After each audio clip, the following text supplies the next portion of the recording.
Okay, hello, good morning once again. Um, you're all welcome to today's webinar. It's part of our Bankers Week celebration lineup events. And this webinar is on non-interest banking and finance.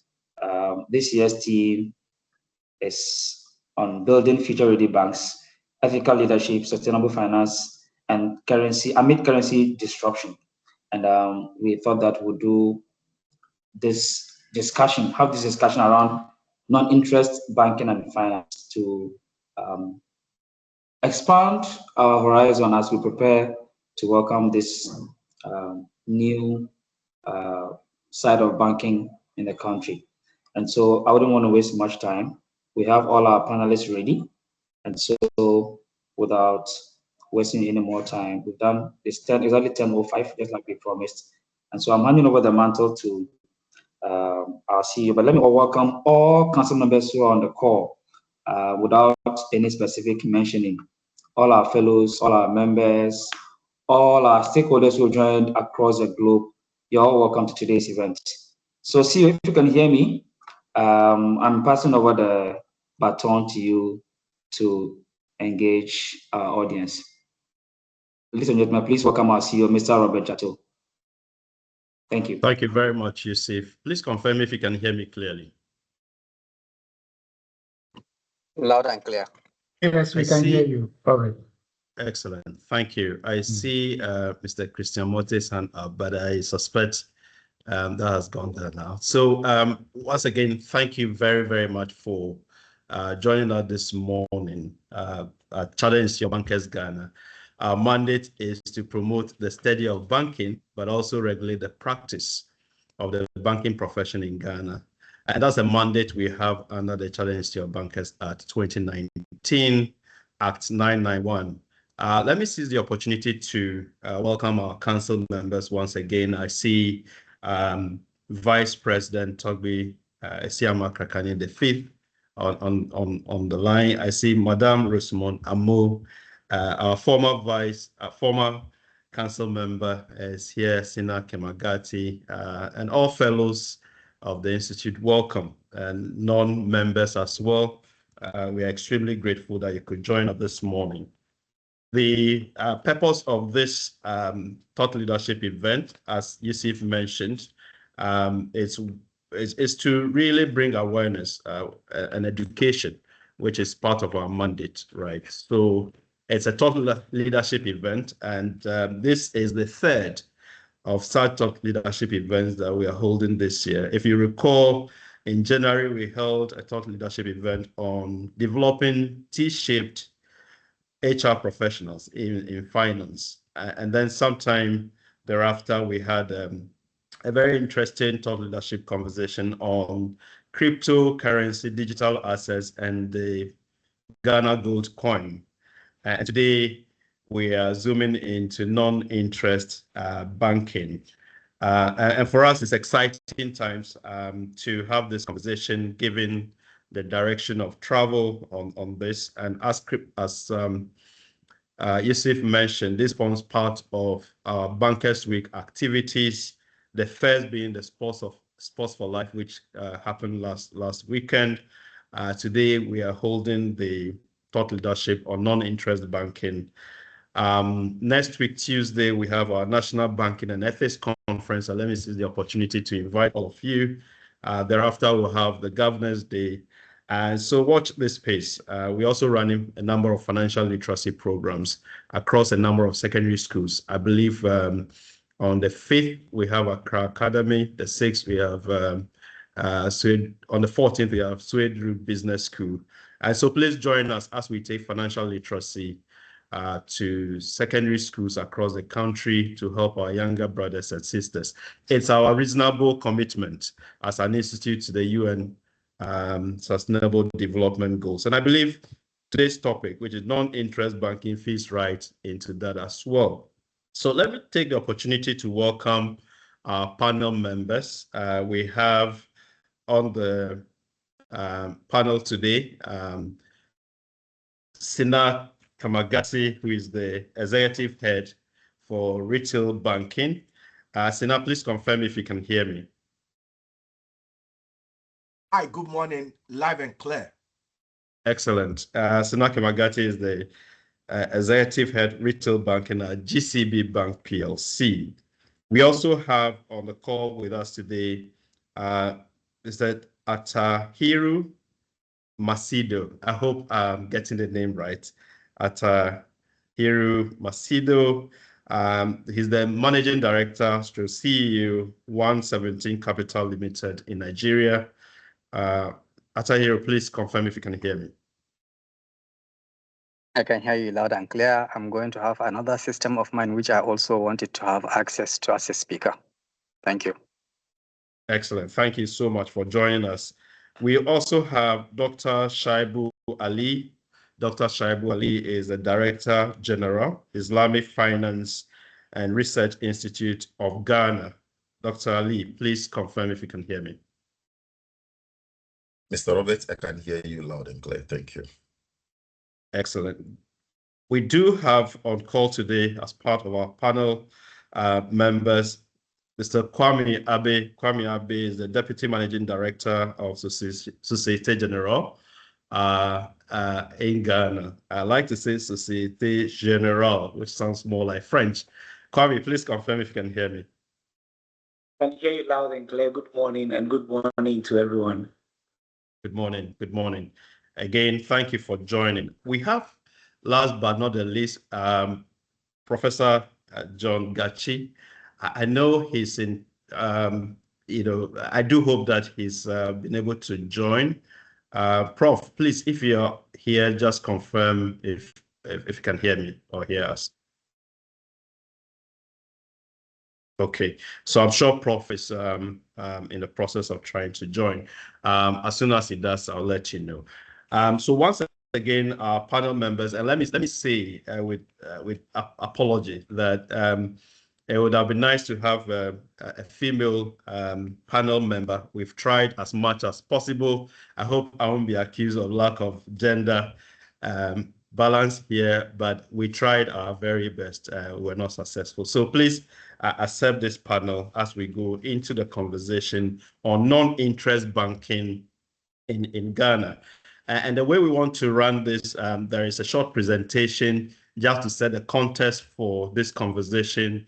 And before we do that, we have our Mentimeter. We want to get a sense of, this is a new area, how much information do we all have at this stage? So we're going to put up a poll, which poll has been put up. There's a link that has been put in the chat box at this stage. Please, if you click that link and answer or respond to the question, what's your level of understanding of non-interest banking and finance? At this stage, we just want to get a sense of where we are. Like I said, this is a new area for most of us. And so please click the link. I believe there's a code that we should enter. Is that correct? So there's a code and some people have started completing. So level of understanding, low to moderate to high. So we are getting some responses coming up on the screen at this stage. Okay, what's your level of understanding of non-interest banking, which other people call ethical banking or Islamic banking? There are different names associated with non-interest banking. Okay, 17 people, 18 low, moderate. Okay.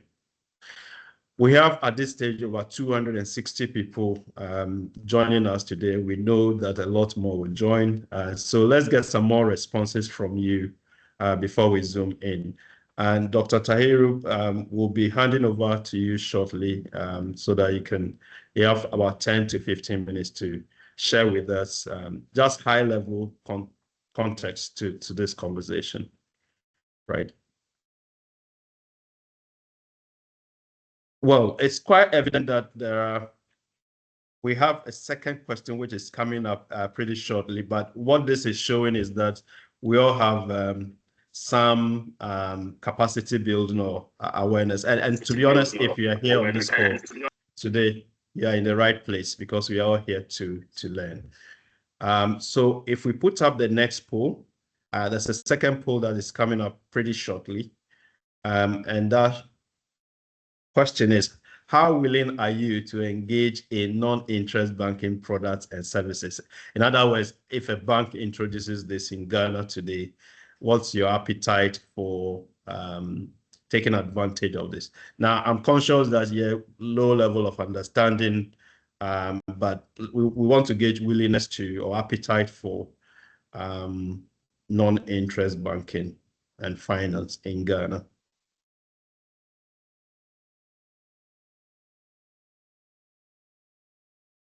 Okay, so there's quite some interest in this in terms of willingness to take advantage of non-interest banking and finance solutions or products and services if introduced in Ghana. So this is really useful information. I'm sure the central bank and others interested in this space or leading the conversation in this space will be keen to see this. Great. So we have our response. We are going to put this poll out now, and then Mr. Tahiru, if you are ready, Atahiru, I should say, please, Masido, please take us away with your short context in terms of what this non-interest banking and finance is all about. And by the way, seize the opportunity to introduce yourself. And we know that you are based in Nigeria. Nigeria has already introduced this. It will be good to hear the lessons and what you found. So I'll hand over to you, Atahiru Masido. Thank you so much, Robert, for that wonderful check that so far you've done to understand the audience where they are with respect to the knowledge of Islamic banking and finance in Ghana and their interest. This is what have been done actually severally by Islamic Finance Research Institute of Ghana, IFRIC, being led by Dr. Ali Shaibu, and we've been seeing a lot of this interest. And that is why actually we feel so proud always to find ourselves at the midst of Ghanaians when it comes to presenting our experience in Islamic banking and finance in Nigeria. We believe Nigeria and Ghana, they have so many socioeconomic similarities, and therefore it is actually Nigerian economic, or at least the industry of non-interest banking and finance, that's supposed to be seen as something that Ghana can immediately emulate. And of course, my topic at this moment, which haphazardly that I just try as much as possible to put together, is just Islamic finance, a case study of Nigeria, so that we can understand where Nigeria was, what Nigeria has been doing, what have we achieved, and what are the challenges that we face, as well as what are we expecting Ghana to do in order to avoid some of the pitfalls that Nigeria witnesses, or at least to also be encouraged based on the progress of the industry in Nigeria. And my name, as mentioned, is Atahiru Machido. Currently, I'm the chairman of 117 Ethical Advisory Services Limited, a Sharia advisory firm established here in Abuja, Nigeria. Prior to this, I was the managing director, CEO of 117 Capital Limited, which is a licensed fund management company licensed by the Securities and Exchange Commission to act as the fund manager. Of course, apart from that, we also have 117 Financial Services Limited, which is an issuing house leg of the group that is providing the financial services, including sukuk structuring and fundraising to the government as well as corporate organizations. At the moment, of course, I happen to be in Malaysia for some programs that I'm doing, so I can say good morning to Ghanaian and Nigerian and good evening to my people here in Malaysia. As we know, of course, the ethical banking and finance is referred to non-interest finance. In some other jurisdiction, they call them alternative finance. Some other jurisdiction, Islamic finance. All they are meaning the same, non-interest ethical finance. It is considered as Abrahamic finance, as the fundamental principles of the mode of finance are rooted in all the three basic Abrahamic religions: So if you check what about the interest, what about the pornography, what about the other injustice that are being done in the economic as well as some business activities are rooted in all the three Abrahamic religions. They don't are similar. A non-interest finance model is being seen globally as a viable alternative to conventional financial services. You go to UK, you go to South Africa, you go to Hong Kong, you go to Luxembourg, you will still see they are trying as much as possible to see that they are far at front when it comes to Islamic banking and finance, and therefore they are all proud to see how they can attract some capital into their economy so that they can develop their economy as far as the industry is concerned. And of course, because of its ethical nature, that it promotes the socially responsible investment, these countries actually decided to put all the issues to do with the religion. The name is just a nomenclature, but it is a mode of financing that they've considered, which is so ethical, that is also considered so much with respect to the environment, which with respect to the human relations and other justice activities in terms of that. So all these jurisdictions decided to emulate the Islamic banking and finance.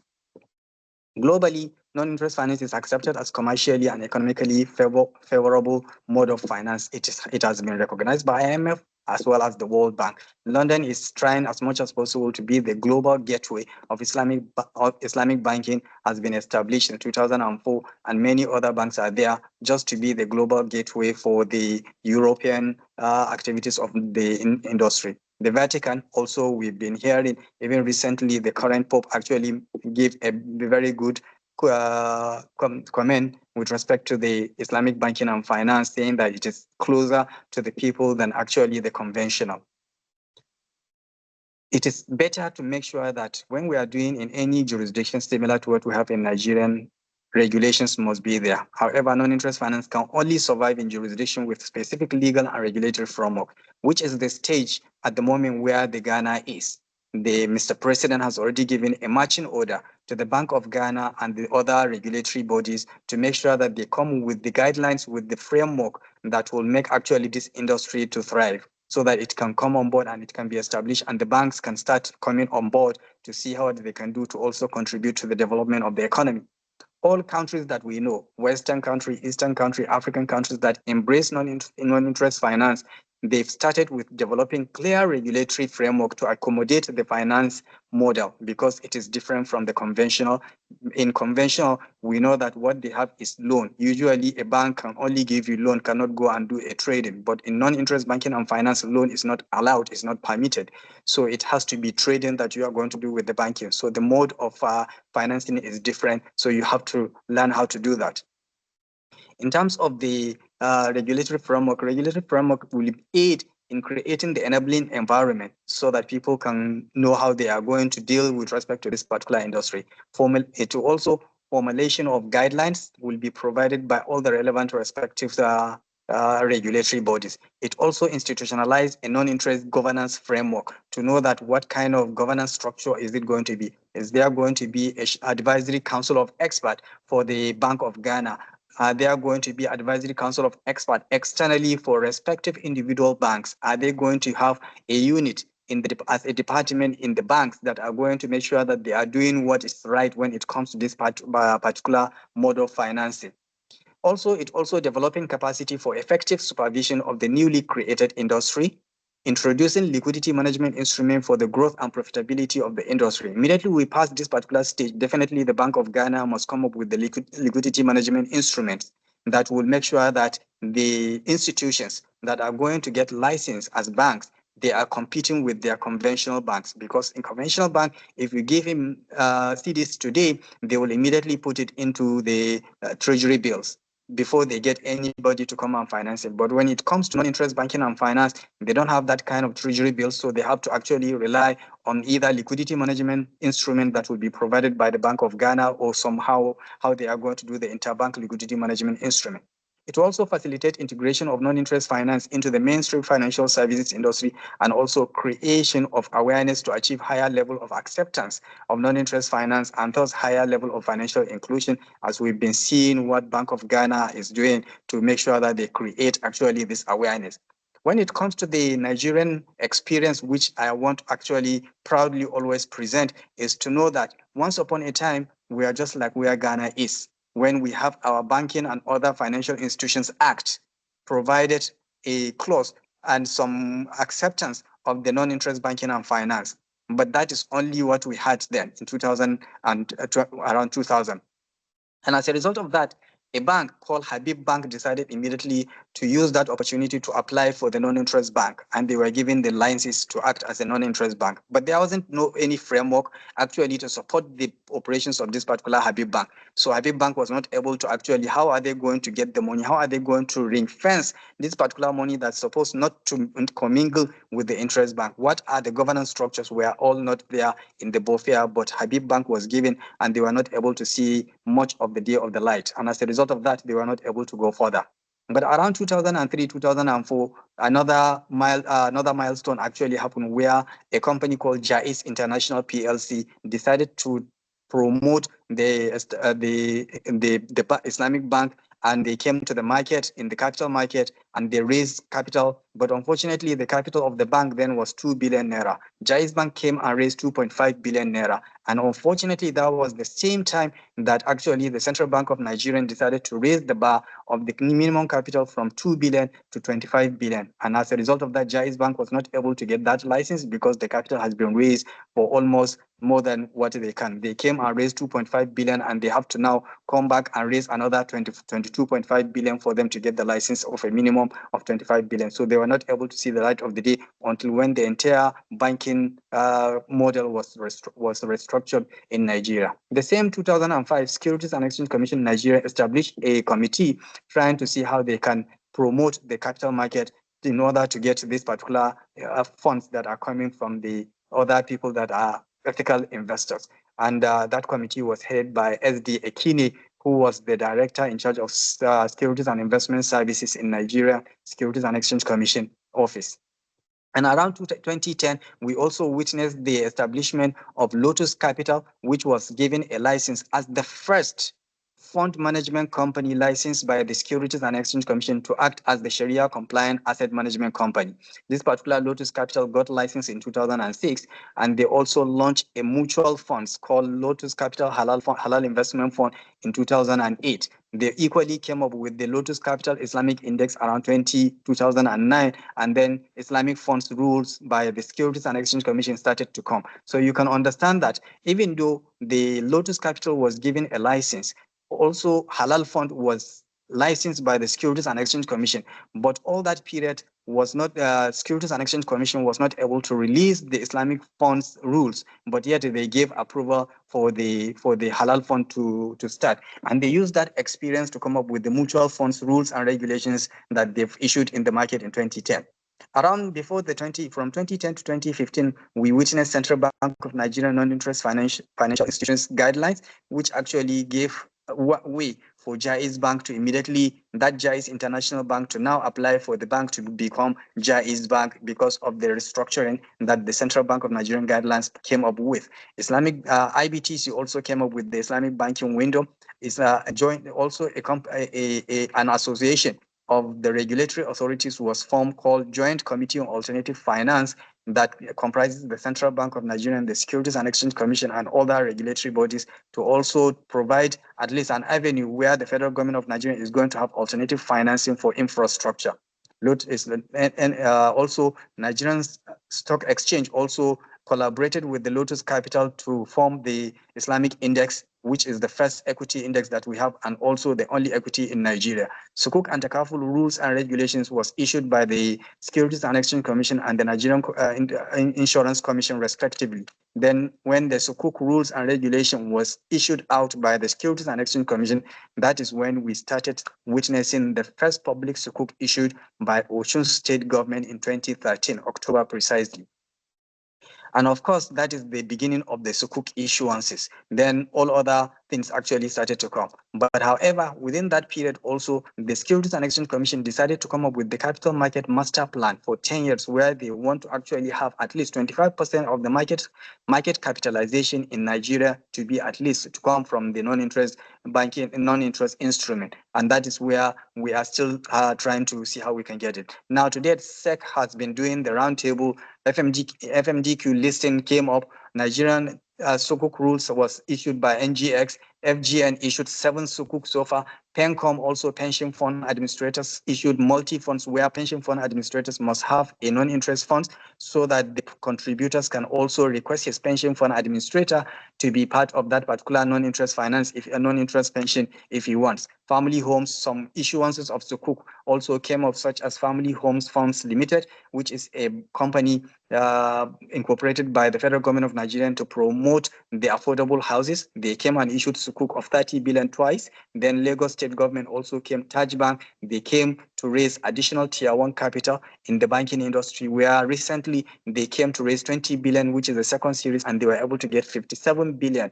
Non-interest financial institution association was formed in order to see how we can continue promoting this particular industry in Nigeria. And then universities are also providing postgraduate certificate in order to continue building this particular capacity needed for the industry. These are all part of the historical memory lane that we've witnessed in Islamic finance in Nigeria, which I believe gradually Ghana is also going to have all these ones gradually.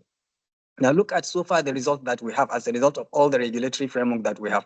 We have at least 5 standalone Islamic banks that are already working as operating in Nigeria. We have 1 Islamic bank window. We have microfinance bank. We have Takaful company, which is insurance companies, about 5 of them. We equally have some that have already filed their application with the National Insurance Commission so that they can also have the license. We have fund management companies that are dedicating their activities, licensed by the Securities and Exchange Commission, dedicating their activities for non-interest finance alone. We equally have 3 standalone issuing houses that are also doing their activities as advising for Sukuk issuances. Then we had several Sukuk issuances as a public. We equally have the private Sukuk issuances. Then we have mutual funds that have been registered by the Securities and Exchange Commission, by many fund managers, including the conventional fund managers that have come up with the Sharia compliant fund management unit trust scheme, but ring-fenced and also have all the governances with respect to the fund.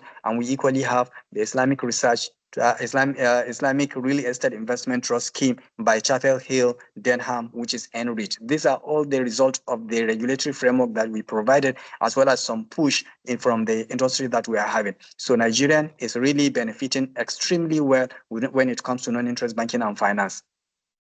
As I mentioned to you, some of the Sukuk that have been issued, for instance, we have Osun State that was issued in 2013. We have federal government of Nigeria that issued about 7 times. The first one actually of 2017 has already matured and have already been paid off. The recent one, where federal government of Nigeria came to raise 300 billion, but because of the acceptability of the people, including the institutional investors, the subscription that came actually for this 300 billion was 2.2 trillion naira. And therefore, federal government of Nigeria decided to take only 300 and return about 1.9 trillion to unsuccessful subscribers. This is to show you actually the quest, the thirst that investors are having, both retail investors as well as institutional investors, when it comes to the Sukuk issuances.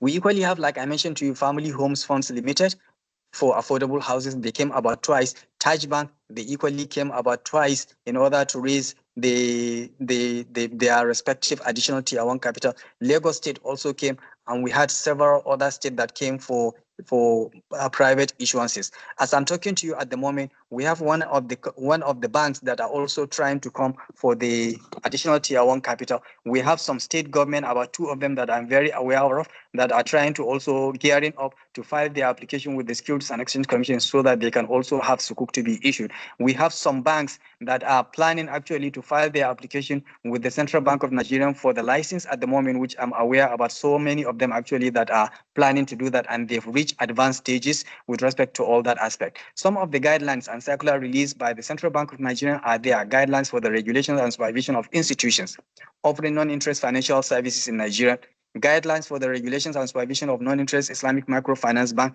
guidelines on governance of advisory committee of experts, that is the Sharia advisors for non-interest financial institutions in Nigeria, guidelines on the governance of financial regulations advisory council of experts, that is the Sharia advisor, the central Sharia advisor of the Central Bank of Nigeria. Even themselves, there is guidelines in relation to how they are going to be taken care of, guidelines on treatment of Hamish Didia, and many other guidelines that have actually that was actually issued by the Central Bank of Nigeria, more than this particular one that I put at the moment. Some of the liquidity management instrument, because Central Bank of Nigeria realized that the non-interest financial institutions cannot actually cope without the Central Bank of Nigerian liquidity management instrument. So Central Bank of Nigeria came with some liquidity management instrument such as CBN safe custody account, CBN non-interest note, CBN liquidity management, CBN non-interest asset-backed security, which they are using the ILM and other sukuk of multilateral to provide the asset-backed. CBN lender of last resort are also provided for liquidity management instrument for this particular non-interest bank.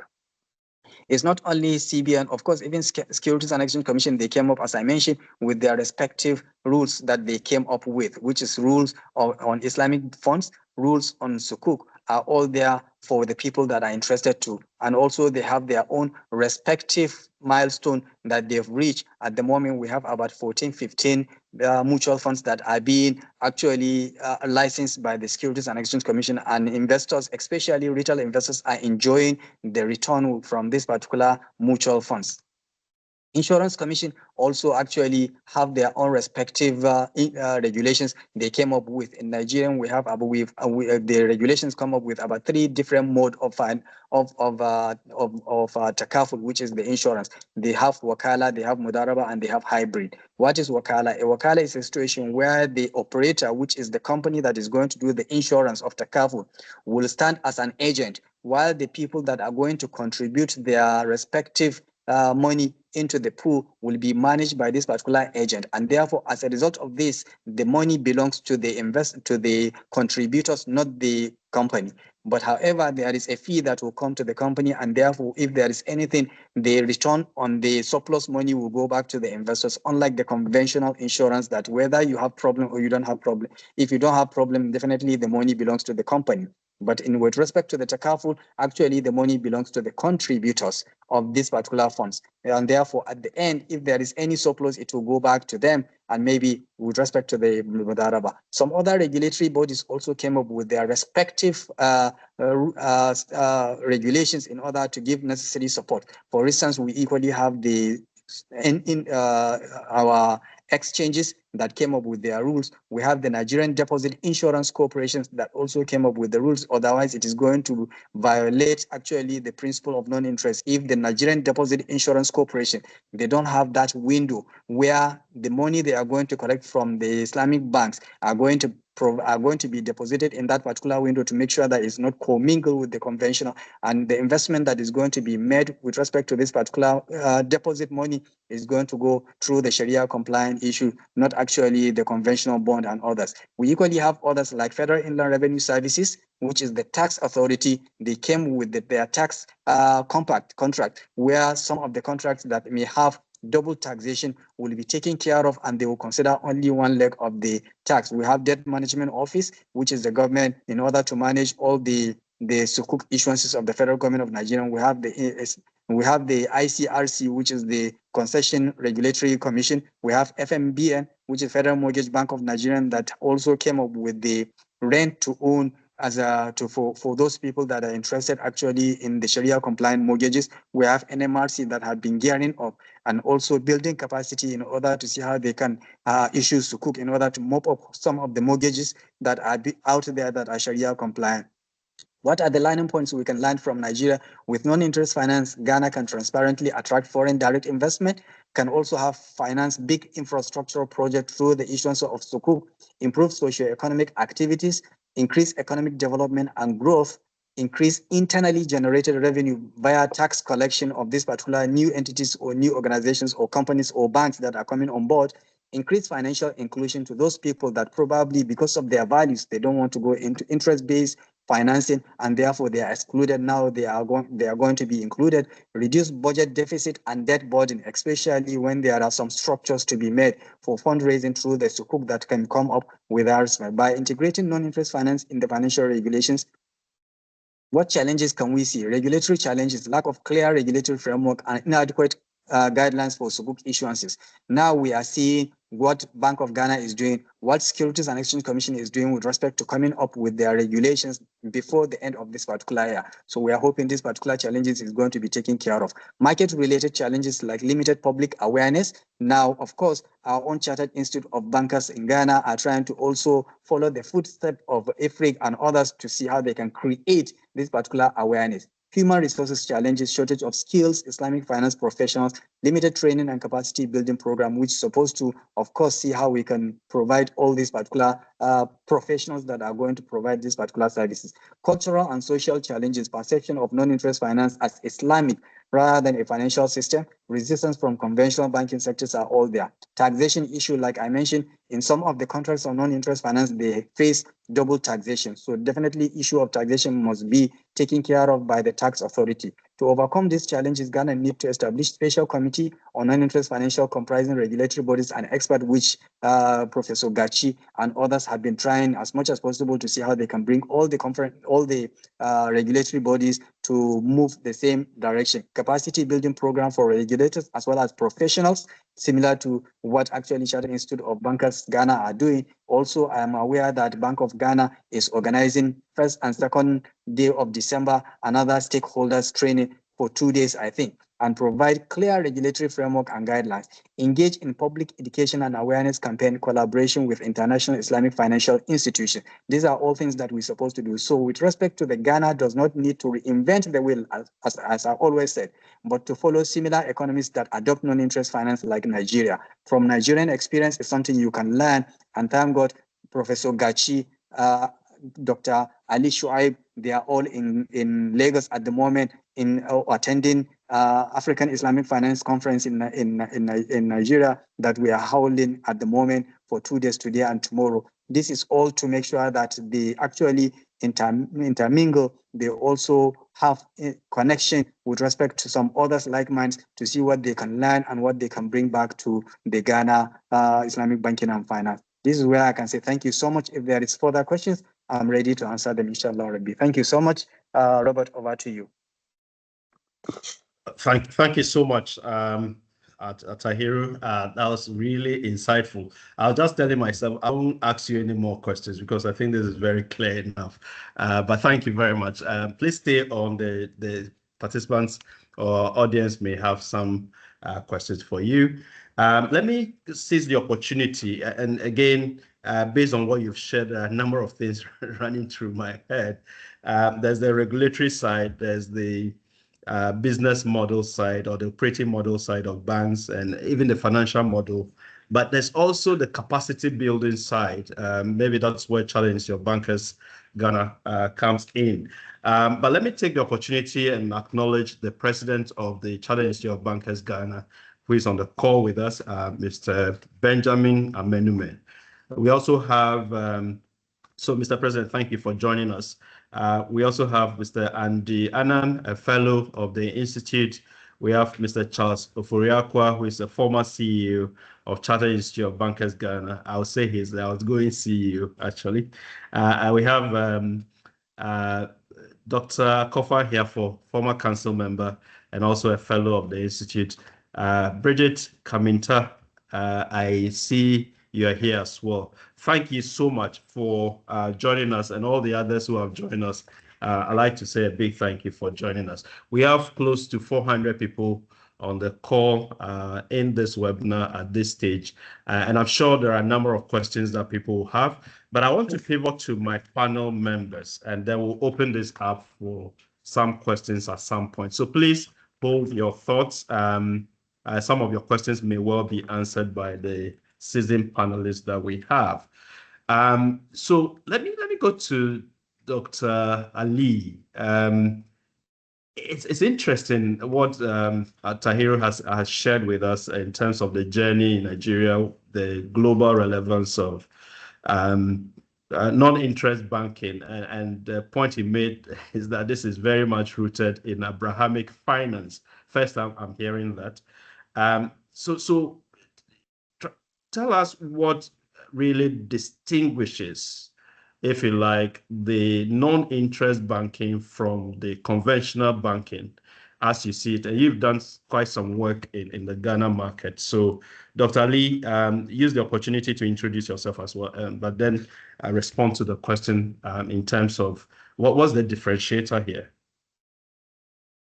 Okay, thank you very much, Mr. Roberts. My name is Dr. Ali Shaibu, the Director General for Islamic Finance Research Institute of Ghana. Of course, Alhaji Attahiru Machidu is our mentor and our father, and a board member at IFRIC.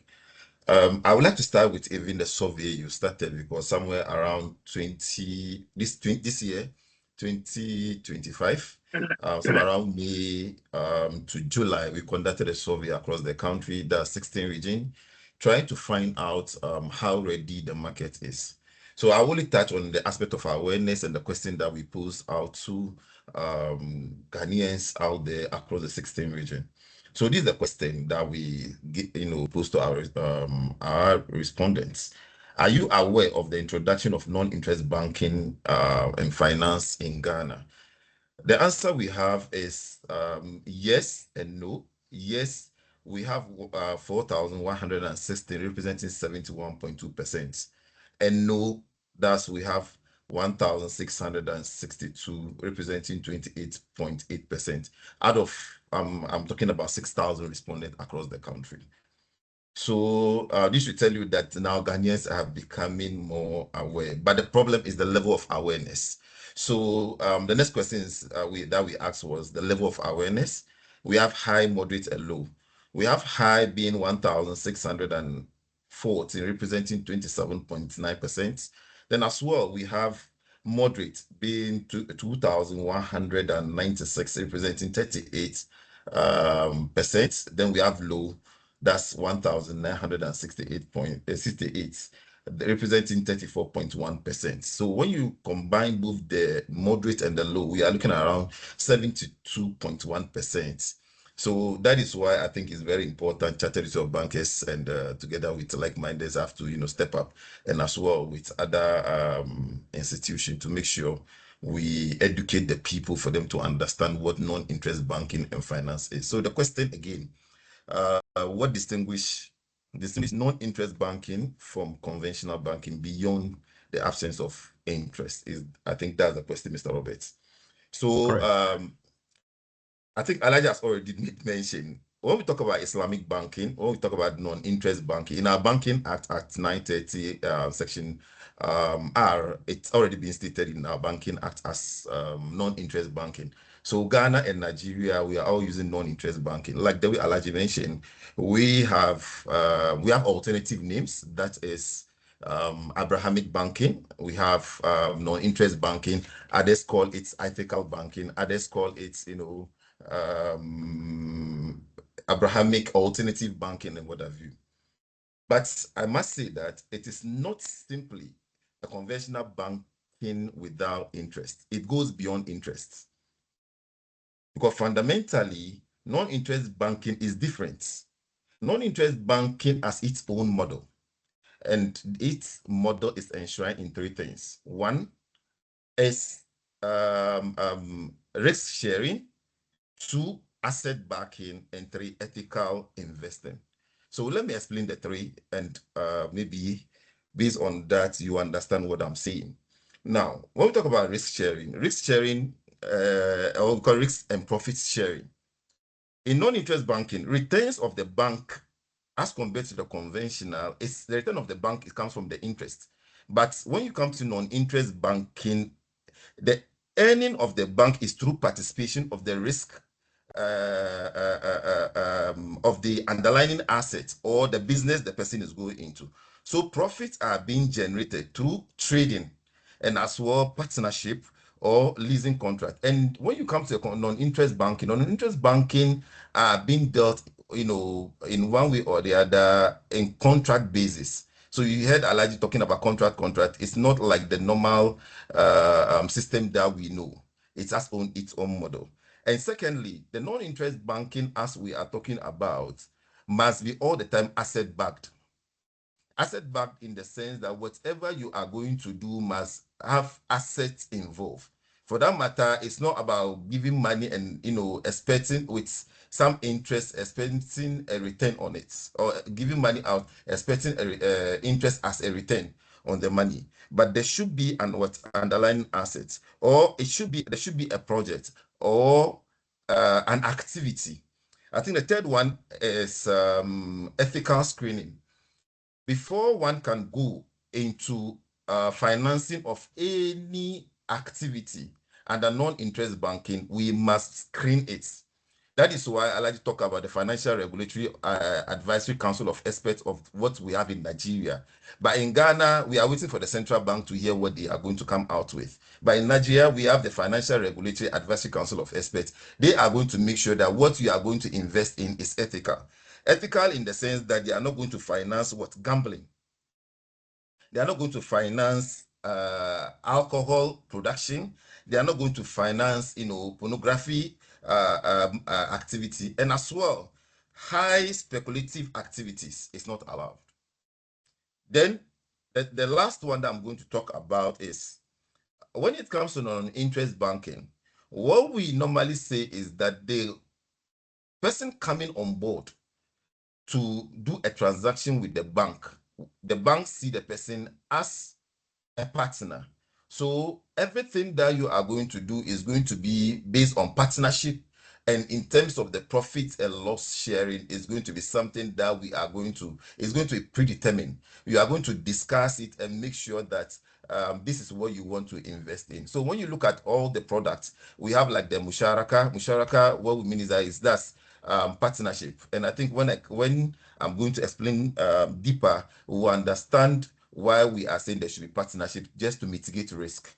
Then the second one that we are talking about is what more or less like a venture capital mudaraba, where the bank and the customer, the bank provide the money and the customer come with its own knowledge and so on. So non-interest banking do even finance SMEs and startups and so on. So in a nutshell, what I'll just say is that this is how I normally define non-interest banking. I normally say non-interest banking is a value-based, ethical, and asset-linked banking model where income is earned through partnership, trade, and leasing, and not interest on loans. So that is what I'll just say for now. Thank you very much, Mr. Roberts. Over to you. Thank you.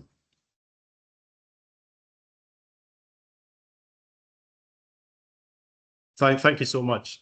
This is really interesting. And I like the way you've kind of explained this in terms of the non-interest component, but also the asset that underlines the transaction, and then the ethical screening. At Chartered Institute of Bankers Ghana, we are big on ethics, putting ethics high on the agenda of banks and bankers. And for us, this is quite interesting. I like the partnership mindset to this and the profit sharing, and I believe that will be risk sharing as well. In that context, I'm trying to work out what this will mean for NPLs, for example, in the country where we are faced with Galamsey. The ethical screening side of things sounds very, very interesting. I believe, Professor Gachi, if you are here, I just want to confirm, it would be good to get a sense of the regulatory journey, because from what Atahiru shared with us, there's significant regulatory readiness or guidelines that must support the implementation of non-interest banking in Ghana for us to be successful. Is that the point you made, Atahiru, that regulatory framework will be crucially important, right? Absolutely, yes. Professor Gachi is on top of it, I believe. Thank you. Excellent. I don't see Prof here. So let me, Prof, please confirm if you're here. Okay. All right, so I think we can go to Sina. You have been listening to this conversation up to, I don't know where you are in the world right now, but I'm sure this conversation must be relevant to where you are. You have been true and true banker and a former council member of this institute.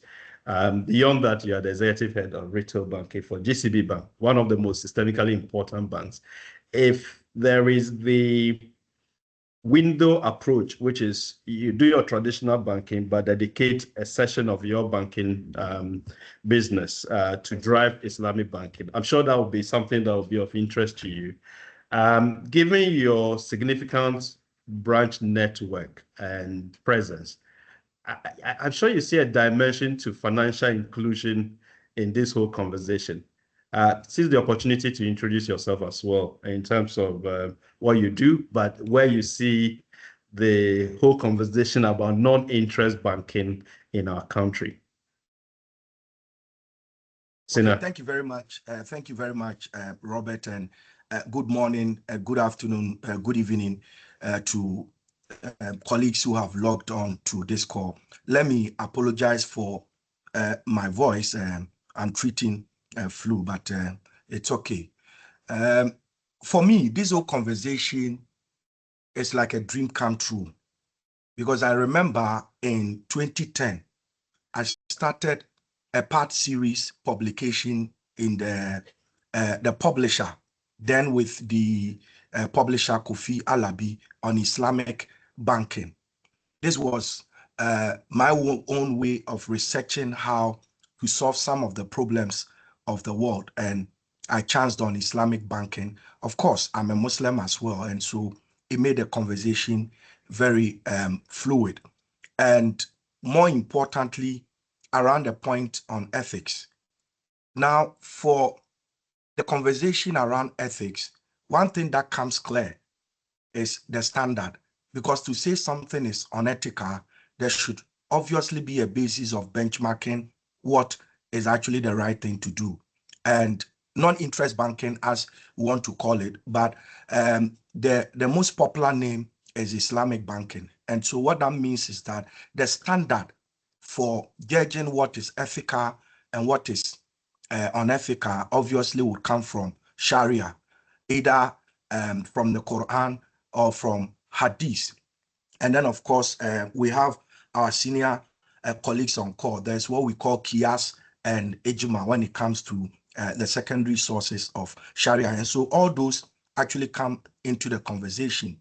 For me, financial inclusion, yes, I mean, because it is induced in religion, there's a cross-section of Muslims who may not be interested in a conventional banking.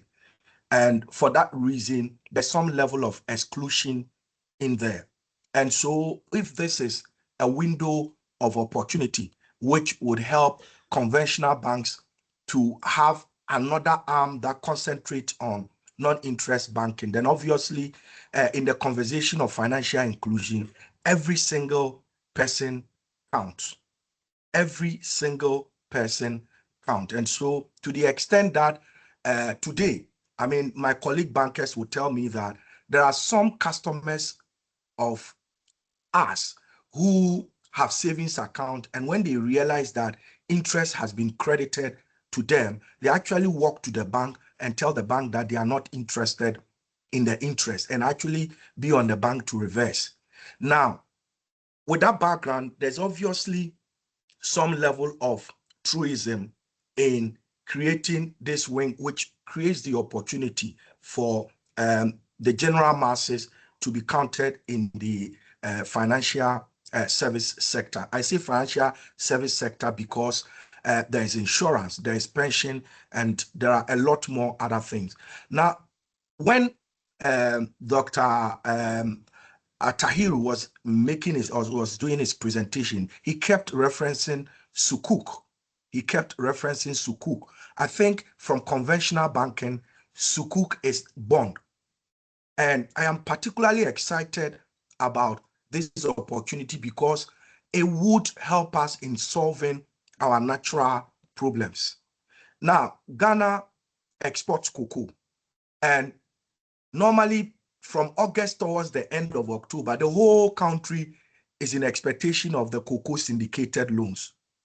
And a lot of the time that comes in and solve our FX problems for us.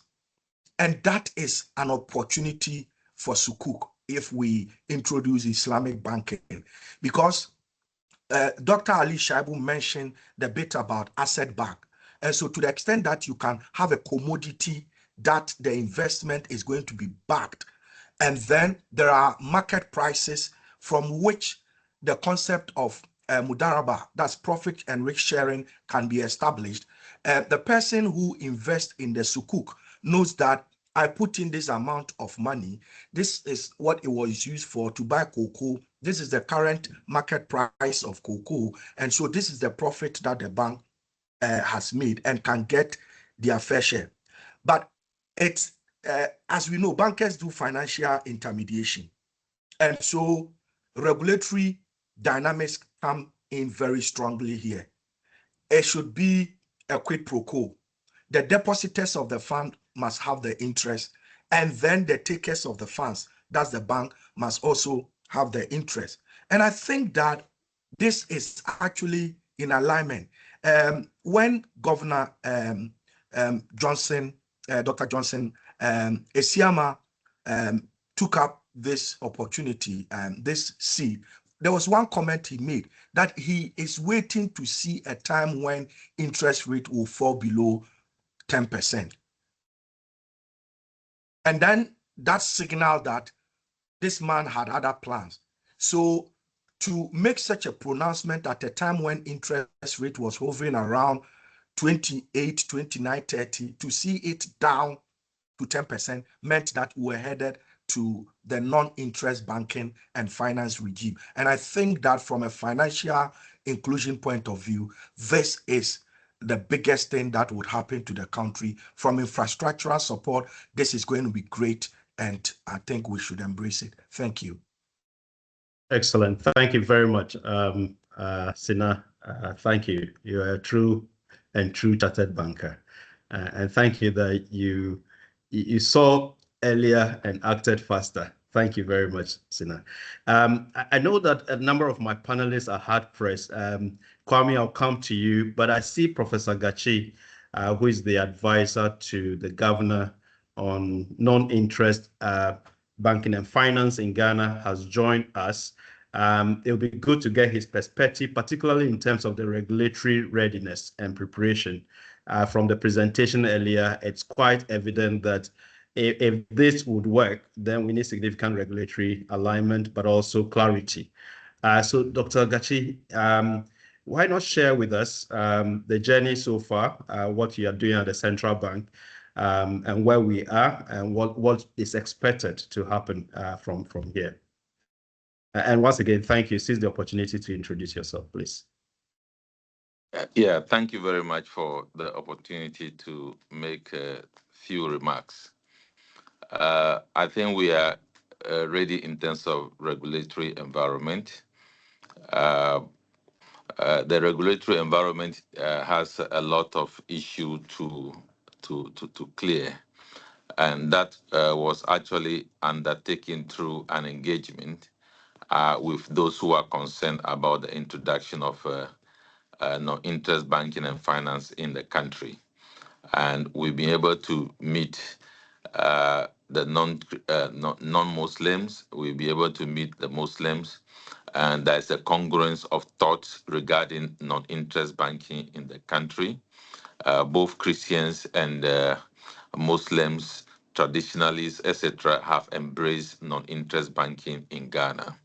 We are working assiduously to outdoor the regulation as targeted by the close of the year, as indicated earlier by the governor of the Central Bank of Ghana. So we are on course. The regulation is ready. We call it the guideline. It's ready. It's going through internal validation before it gets to the table of the governor. And we are making sure that we work within the timeline. So that is what I can say about the regulatory readiness. Then I also want to add that those who understand non-interest banking very well know that you can't complete the cycle of non-interest banking without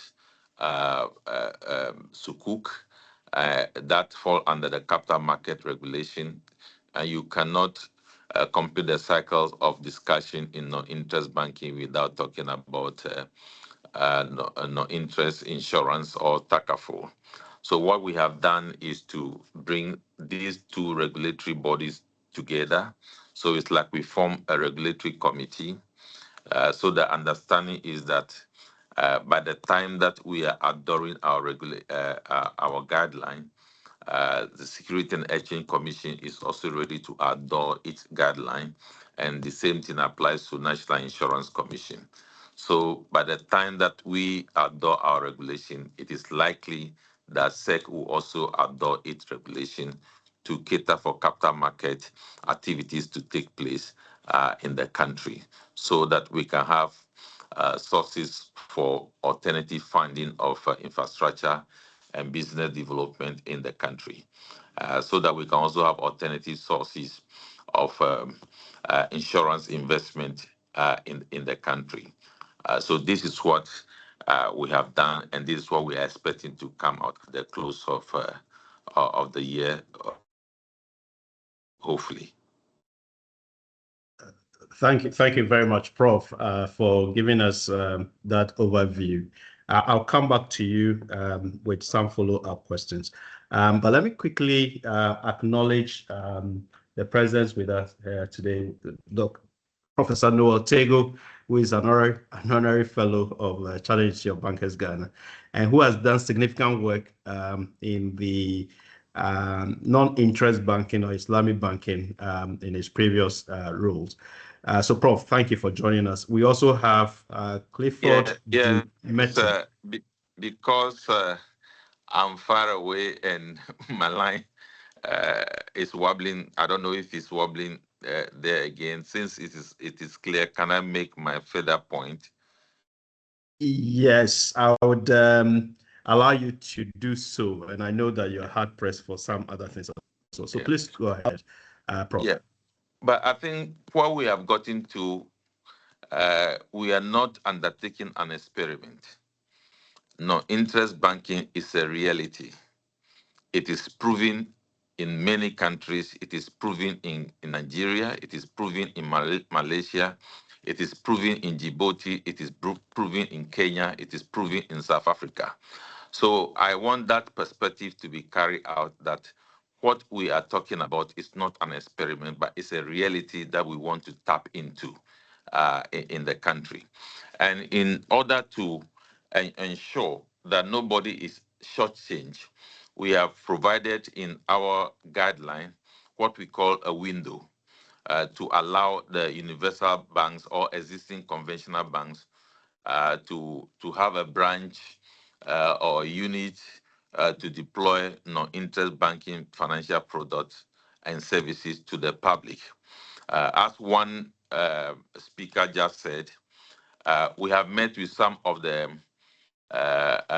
banks, and their concern was that some of their customers come to them that they are not interested in paying COT, and they are also not interested in receiving interest.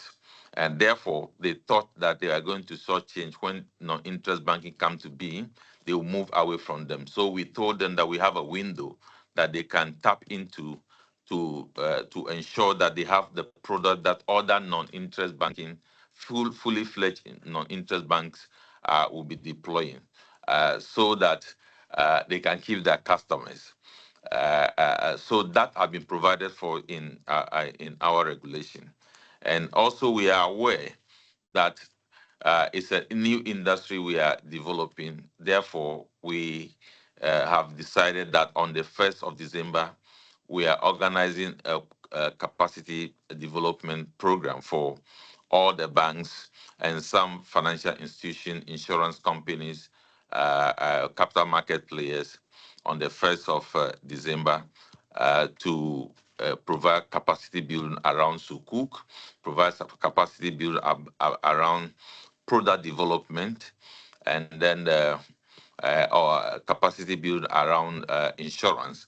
So those are the things that we'll be doing on 1st of December to provide an opening for the banks to experience what non-interest banking is actually about. The licensing procedures will be discussed during that forum. And other important matters regarding governance structure will be discussed during that period.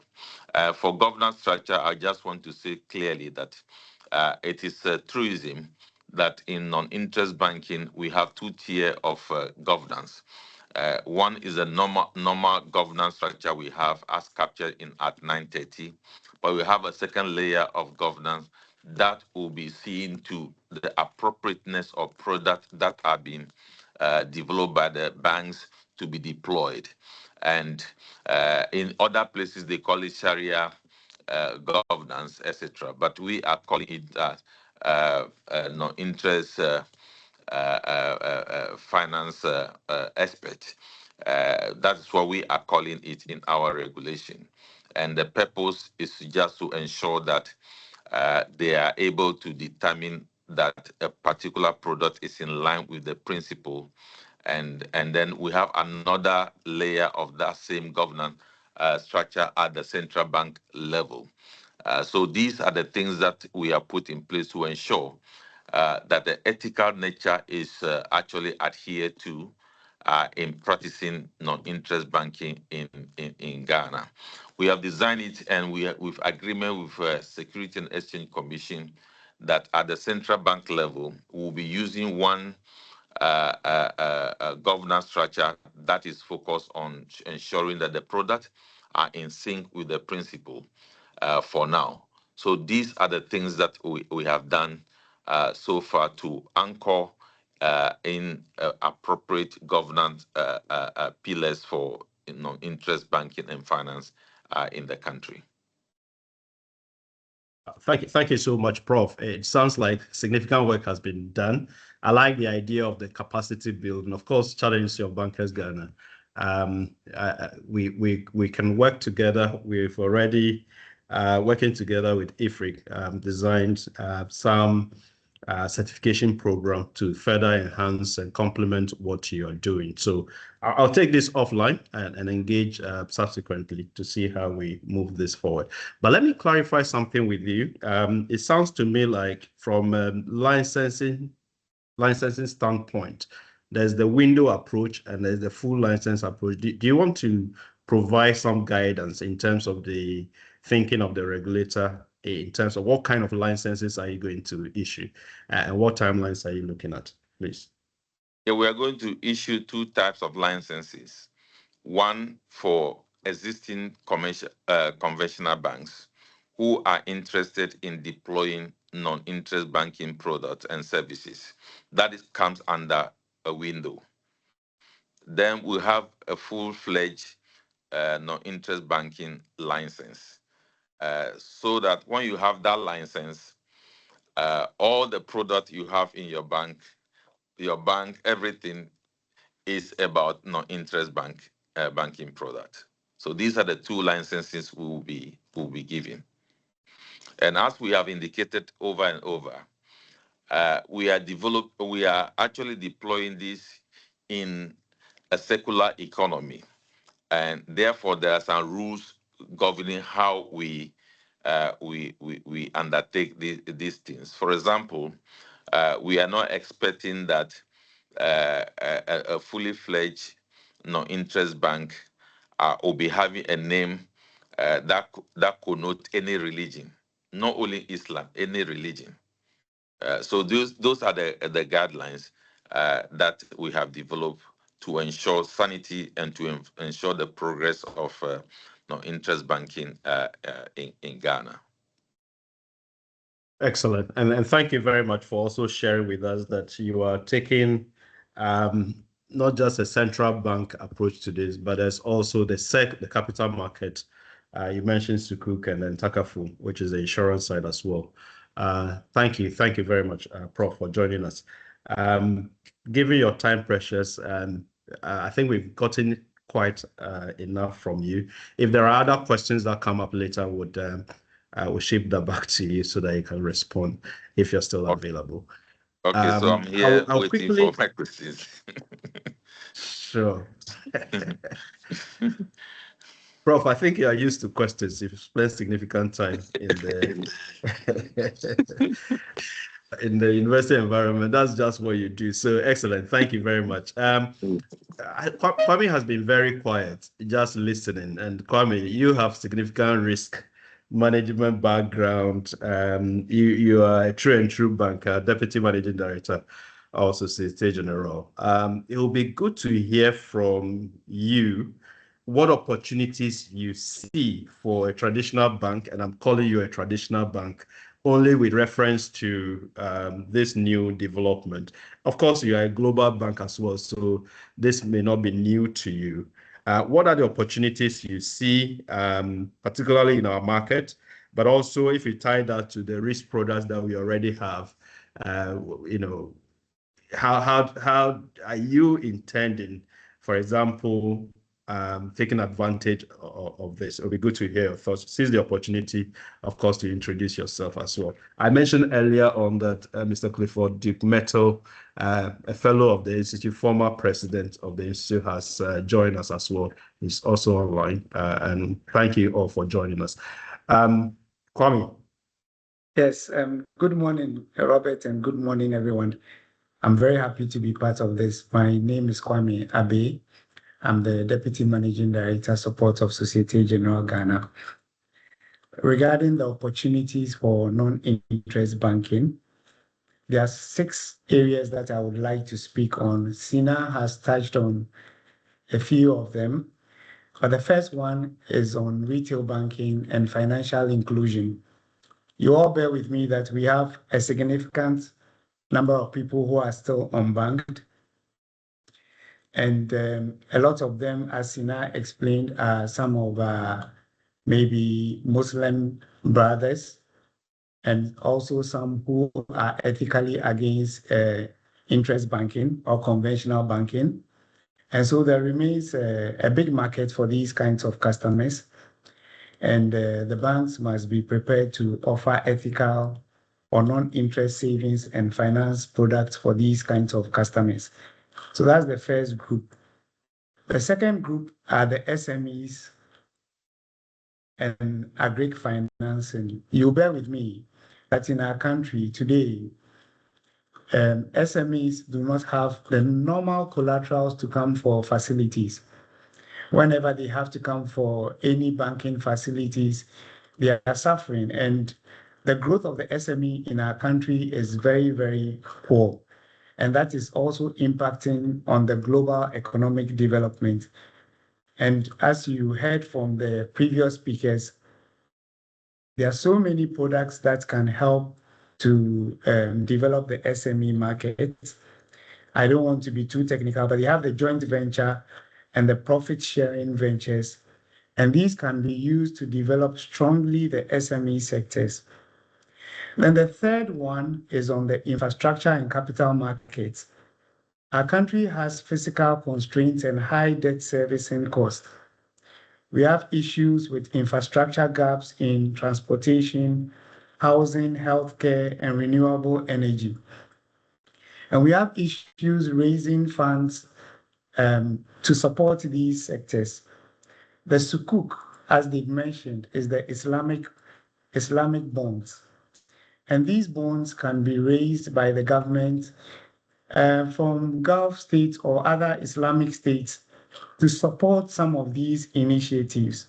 And as banks, we can place ourselves, collaborate, develop in-house Sukuk expertise and relationships with Islamic capital market players. The 2 other areas are areas or buzzwords for us today: ESG, ethical banking, and Islamic finance, as you can see, ties with sustainable banking principles, promoting responsible finance, inclusion, and environmental stewardship. And non-interest banking finance aligns with ESG. It prohibits speculative activities and ensures linkages to real assets. We cannot speak about opportunities without the digital and fintech integration. Banks can take opportunity and leverage on Ghana's fintech and mobile money ecosystem to establish Islamic fintechs and mobile-first compliant wallets. The last one that I would speak about is something that we have started today. It's on education and advisory and capacity building. Today, as we've all seen, we lack the qualified Islamic finance professionals. The CIB and other tertiary institutions, and indeed Bank of Ghana, can open up to build capacity in this place, and demands exist also for certification and advisory services. So to summarize, we have opportunities in retail and SME non-interest products. We have ethical finance repositioning. We have the infrastructure sukuk advisory. We have the digital Islamic fintech, and we also have the capacity building and advisory services. And these opportunities we can take advantage of. Thank you. Kwame, thank you so much. It's almost like you just summarized everything that others have said in terms of crystallizing it for us. From a banker's perspective, you are seeing the opportunities already, and potentially, of course, positioning yourself to already moving. And I like the linkage between this whole ethical conversation, also the non-interest banking conversation tied to ESG. So it's like saying, let's do the right thing for the environment, let's do the right thing for people, let's do the right thing for the future. So thank you for drawing the linkages for us.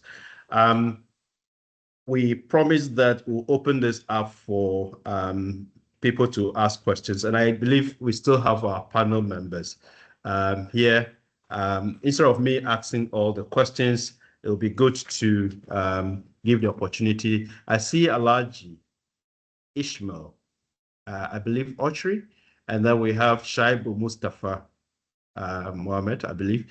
I see your hands up, so let me give you the opportunity. Please keep your question very, very straight to the point and make it a question. Unless it's a comment, if it's a comment, please make it brief for us. Thank you very much. So Shaibu first.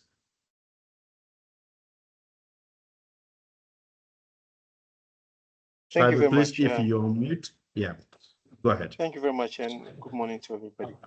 So my point is, number one, the panelists did indicate that Shaibu, if you don't mind just identifying yourself, which institution, it'll be helpful to us. Thank you very much. My name is Mohamed Mustafa Shaibu. I work for EcoBank. Please, my question is on this issue of Islamic banking will be surrounded around, they said risk sharing. Risk sharing will be based on trust. Maybe our panelists will share their experience. How do we ensure that when there are profits, there is full disclosure of what is earned, so that the participants to this arrangement would feel that it is they are being rewarded fairly? That's number one. Number two, on the sources of funding, apart from what will come from international, do we have a reliable base of people who will be willing to make funds available to finance assets? In other words, the liability or deposits part, are people willing to, offer their funds for it? That's my second question. And the last question is on AML CFT. So the funds that may probably be coming from outside, what are the regulatory environment, the guidelines to ensure that the sources that are coming do comply with the AML CFT laws in Ghana? Thank you. Excellent. Thank you very much, Mustafa. Thank you for that. I'm sure Dr. Shaibu and others will respond, but let's go to Alaji Ishmael Ochri, I believe. Yeah, good morning to you all. Yeah, my name is Alaji Ishmael Ochri. I work for Microfin Consult. Our specialty is in financial inclusion. Yeah, my question to the speakers is, I just want to understand how the microfinance, those at the lower level, how are they incorporated in the framework of the Islamic banking? For example, if a client needs just 500 cedis, to as working capital, buying something from the market as a petty trader, he doesn't have any bookkeeping idea. How is it going to be incorporated? Because I believe that if we're talking of equity participation, then there should be some sort of transparency, some sort of how both parties can understand themselves. So that's the area I'm more interested to find out. Thank you very much. Thank you for your question. I see Muta, your hand is up. Muta, and I will go to Nicholas. Thank you, Robert, and thank you for the opportunity. Let's do Muta first, and I will go to Nicholas and after thank you. Muta. Okay, thank you, Robert. Thank you, Prof. Gachi. I have been following you keenly on this, and I have interest in this, and it's a good thing that I'm seeing today. This is going to happen soon. My question is regards to what Alhaji Ismail also mentioned as to the framework. How is it covering the microfinance? Sorry, I'm CEO for SmartCare Microcredit. It's a microcredit institution that I manage. So we wanted to also find where are we covered in terms of the framework. Okay. My second question is regards to I wanted to find out from Prof if there's been any further consultation with the Islamic clerics within the country, for example, with regards to, let's say, Chief Imam office, or maybe the other, Islamic sects, because I am aware that a lot of our few Islamic, scholars are also interested in the Islamic banking. Some have deep knowledge in that, and whether there's been any consultations with regards to how they can also contribute to the legal framework around that. Thank you. Thank you. Thank you, Muta. Nicholas? Yes. Good morning, Robert, and good morning to your panel members. So I'm Nicholas Okutu. I work for GCB Bank. Okay. Hi, looking at the discussion today, I am very, very happy, because this has been happening in our neighbor's house for some time now, and they have gone far ahead of us. They've gained a lot of capacity in there. You look at banks, and we see interest-bearing income lines drying out. And listen to Professor Gachi, he tells me that a lot has been done for us to start implementation. From the presentation by Alhaji Tahiru, you see that, yes, they had some challenges. And he ended by saying that Ghana, we don't have to reinvent the wheel. So I want to find out, if he's still with us, what the challenges they encountered, which is the very problematic that we need to guard as we embark on this journey. Thank you very much, Robert. Thank you very much, Nicholas. Is it my friend Okutu? It must be. So thank you very much for sharing your thoughts and asking your question. I'll go to Muniru Mukhtar. Muniru? Robert. Thank you. Prof. Thank you very much. Can I suggest that we provide answers to the questions that have been asked already? Because that seems a lot. I've taken about 1, 2, 3, 4. Okay, that's fine. We can take your responses to the questions asked so far. Some may be overlapping, and that's why I wanted to get a sense of those that may overlap. Then you can deal with them once. But we can pause here, and then Prof. Okay, thank you. I just want to indicate to the one who asked the question mentioning Alhaji Tahiru name. He's part of a lot of things that we do in Ghana. And he will be a resource person on structuring Sukuk during the December 1st engagement that I talked about earlier on. So you should rest assured that various type of structuring of Sukuk will be unveiled in his presentation during that day. Then again, the regulation is broad, but one thing that you need to know that microfinance has some limitation. Therefore, you do not anticipate that the regulation will provide a window for microfinance. So you should bear in that. So even though microfinance is considered to roll out non-interest banking, you shouldn't anticipate a window for a microfinance and the rural and community banks.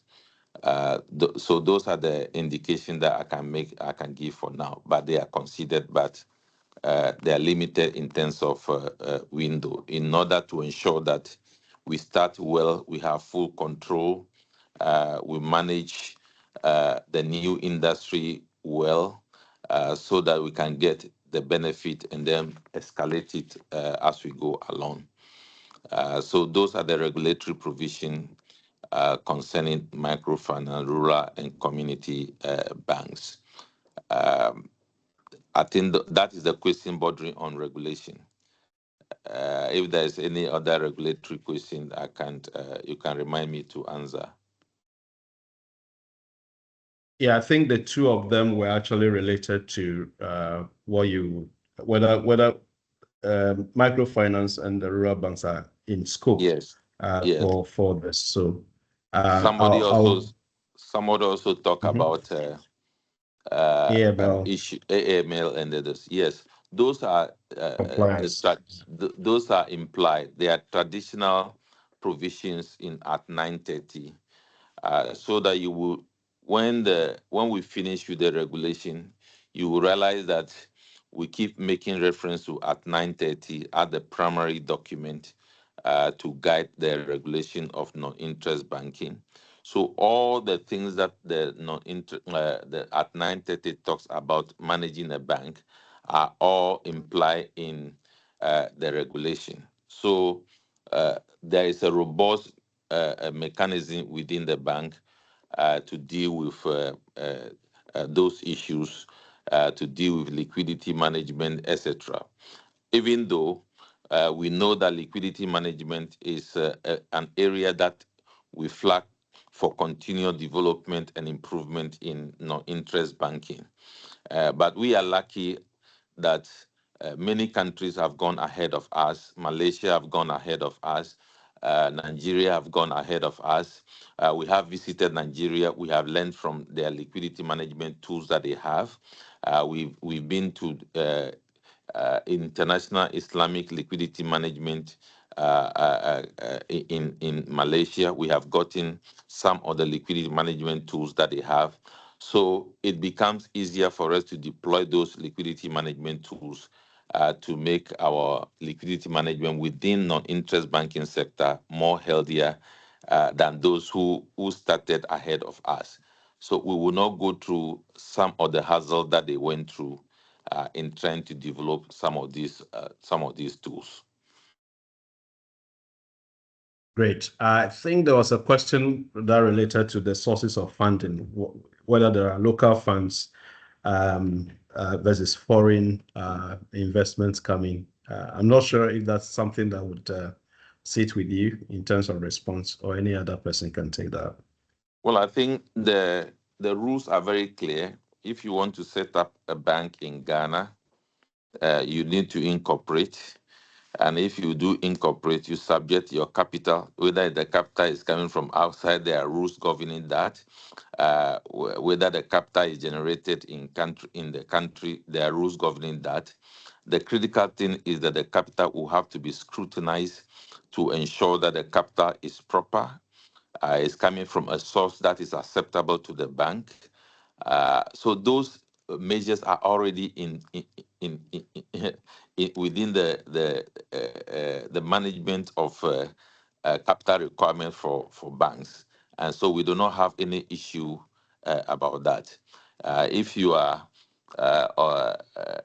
from a external person, you want to incorporate in Ghana, you must first of all incorporate a company and then seek license to operate as a bank. So those rules are already there. We are not going to reinvent the wheel. They will be applied. That's why I keep making reference to at 9:30. All these things are in at 9:30, and they will apply to non-interest banks. The only thing different between the at 9:30 and the non-interest banks is the product, and then the approach to banking that is allowed for the non-interest bank. Apart from that, the capital requirement, the sources of capital, all those measures will be applied to whoever is coming to incorporate or seek for licenses for non-interest banks in the country. Of course, I need to, at this point, thank the governor of the Bank of Ghana, because without his commitment to non-interest banking, we will not get to this point in this fast pace that we have moved. We also want to thank CIB for taking the initiative to do this webinar, and also preparing the way to certify professionals within the Islamic non-interest banking area. So I just want to take this opportunity to thank all of you for the various contributions you have made, and to say that a new industry is about to be born, and the banks have a role to play. Capital market has a role to play. New banking jobs will be created, and people should arm themselves with the requisite knowledge and qualification to be able to participate in this space. Excellent, thank you. There's a follow-up question in terms of, for the conventional banks, we know the capital requirement, which hasn't changed. For the non-interest bank, assuming you're going the full haul of a full license or a full-fledged non-interest bank, would the capital requirement be the same? I wouldn't indicate anything about that. That will be something that the governors will be announcing when we are ready. But the point I was making is that when you come to capital requirement, there are rules about sources of capital. Those rules will be applied. That is the point I was making. Excellent. Thank you, Prof. I know, Dr. Lee, you had to jump into another presentation, but I believe Laji Atahiru is here with us. Sorry, I'm not using your title properly, but please pardon me. I'm sure there are other comments that you've heard. Is there anything you want to respond to?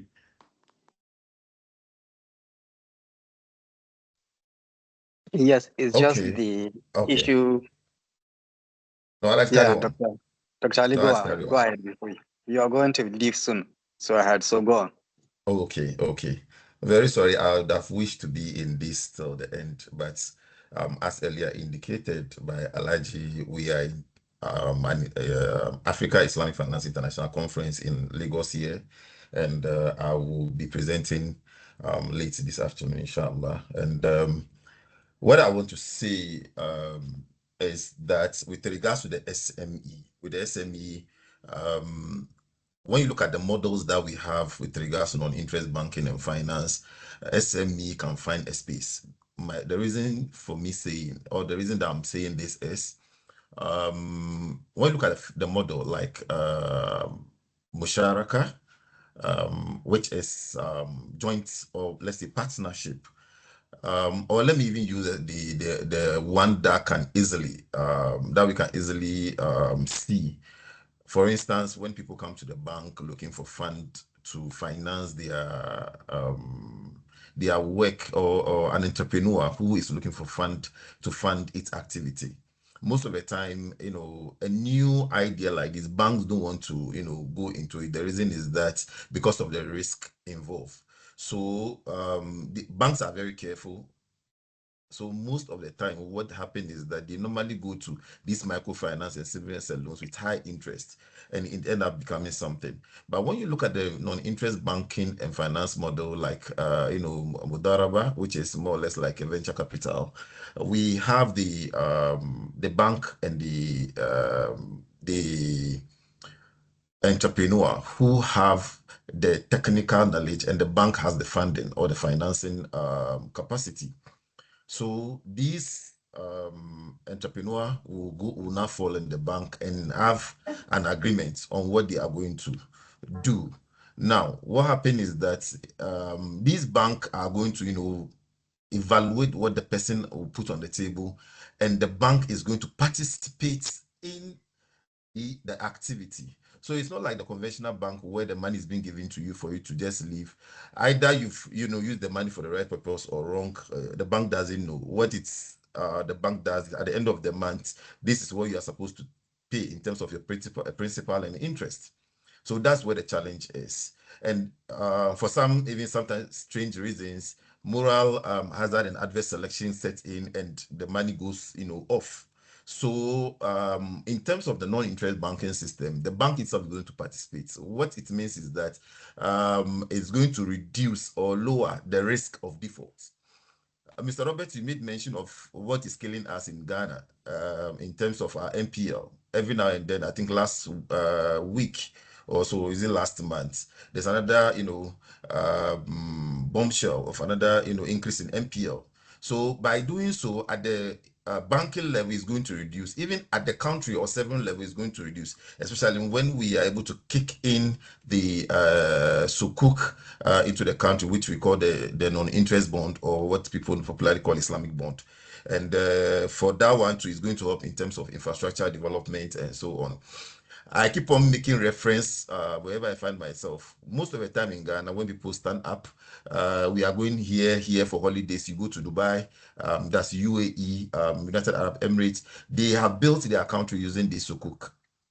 All their fleets of flights and cars and so on are being financed by sukuk. Their airport and what have you are being funded by sukuk. Secondly, in terms of their rail lines, in terms of their roads by sukuk, even in Nigeria here, even yesterday, I saw some roads that have been funded by sukuk. So in terms of equality, you can see it by yourself. So I believe that if as a country we deliberately look at it and go into it, is going to help as well. I think Prof has made mention of several things that the central bank is currently doing, and we all want to thank him and as well the governor for this support. In terms of the engagement, what I'm going to say is that a lot of stakeholder engagement has been done. From the religious perspective, I think the Christian groups have been met, the Muslim group have been met, the professional bodies and what have you. Even at the institutes level, we've done engagement with the Christian community and so on. And there's a positive outcome, and everybody is looking at the ethical nature of it. Everybody is looking at the inclusivity nature of it. Everybody is looking at what can build the country for us to say this is our own country, Ghana. We have no one country. We have no country but one Ghana. Finally, I just want to touch on the last person's issue that he raised with regards to challenges that this bank may face. And I think one of the surveys that we've done between May to July, it was pretty clear that what we are thinking are going to be challenged based on the strategies that and technical roadmap that we shared even with the central bank. What we believe is that it has mitigated some of the challenges, especially regulatory issues. The central bank is on top of it. Steve Kaptishi will come in, of course, and that one it will be at the benefit of the the individual and the populace in the country. The reason is that once you are non-interest bank and you are a bank, definitely it's going to push the banks to give a reasonable rate for those who have interest in the the conventional bank to be able to get loans, but at a cheaper rate. Secondly, religious discrimination. That one has been tackled head on because the central bank, together with the institutes, or the central bank, and at the institute level too, we have done our best, through the engagement, and we've done several engagements with the Catholic Bishop Conference, the Christian Council, and what have you. And the whole thing that we are looking at is only one thing, that is financial inclusion, and secondly, try to build our own country. In terms of human resource, I think that is what we are saying, that yes, indeed, Chartered Institute of Bankers, together with IFRIC, we are coming out with certificate courses where I believe that most of us have to join and be trained in terms of capacity to have understanding around the non-interest banking system. Lack of awareness is one of the challenges that the respondents raise, and lack of awareness, we are currently whipping the awareness level, and at the conference, at the institute level, we've done stakeholder engagement, community engagement, and we do monthly webinars, workshops, and as well as conferences. We just finished conference just last month. I think that's in October or so, or September. Sorry, I think last 2 months now, in September, which almost most of the banks were invited, and as well some government stakeholders and so on. So I believe that with this, we should be good to go. Thank you very much, Mr. Robert. I think I'll take my leave now. No, thank you. I think it's great that you've also mentioned what we are doing together with yourselves to provide further capacity in the form of certification for the industry. So thank you. I think we'll let you off. I see quite a number of hands up. About 10 people have their hands up at this stage. We are running out of time, but let's give everybody the opportunity. Robert. Muniru. Robert. Hello. Yes. Robert. Yeah, it seems somebody asked a question about the fact that whether we have consulted Chief Imam, some Muslim cleric, so and so. Well, I think the point we need to make is that we cannot consult everybody before we bring the curtains down on the consultation. But we believe we have done enough consultation. We have received representatives from the Chief Imam. We have received representatives from the Muslim Association, and we think that that is representative enough. We also receive representatives, including Muslim women, regarding the consultation. Then we consulted with the various Christian groups, Christian Council, Catholic Bishop, GPCC or so, and all these groups are very wonderful. They have given us different perspectives. They have actually given us cause to believe that we are in the same line together. In fact, at the end of the engagement, we brought Muslim and Christian leadership together, and the understanding is that the values of non-interest banking is the same value that Christians share and the same values that Muslims share. Therefore, we should call it non-interest banking so that it does not connote one religious name. So that is the understanding we have had, and that is beautiful in my opinion. So I think that we need to be appreciative of the sense of understanding by the Muslim groups and then by the Christian leadership. So that is what has been done so far. And we are now moving forward to engage with the players. So we are now dealing with the players. That's why we say that on December 1st, we are going to have a capacity building for the players. They are going to make the non-interest banking meaningful, impactful. So that is what we have. So if the person who asked the question could relate to that. Excellent. Thank you very much. I'll take a few more, and then the last, Sina Kwame, I'm sure you have some perspective. I have Hakim Husani. Is there a possibility to open non-interest, i.e. Islamic bank window, or dedicated branches within an existing traditional bank? I think that has been addressed. Would there be some kind of accounting reporting framework or standards in respect of the non-interest banking? I think that's a question that we'll get a response to. Then there's also, so that person came from Nadi Baso. Sorry if I didn't pronounce the name well, my apologies. Emmanuel Kwame Dako.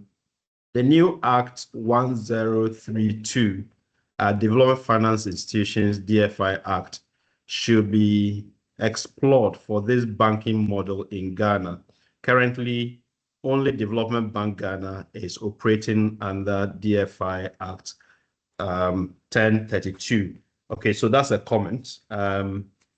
Then I have a few more. I'll come to those who have raised your hands. I can see your hands, Michael Chinti and others. So I'll come to you shortly. Abubakar, I think you said we need a more comprehensive ecosystem from the beginning to ensure that we don't have any challenges. So that's noted. This assumes that the system has all the supporting institutions, laws, infrastructure.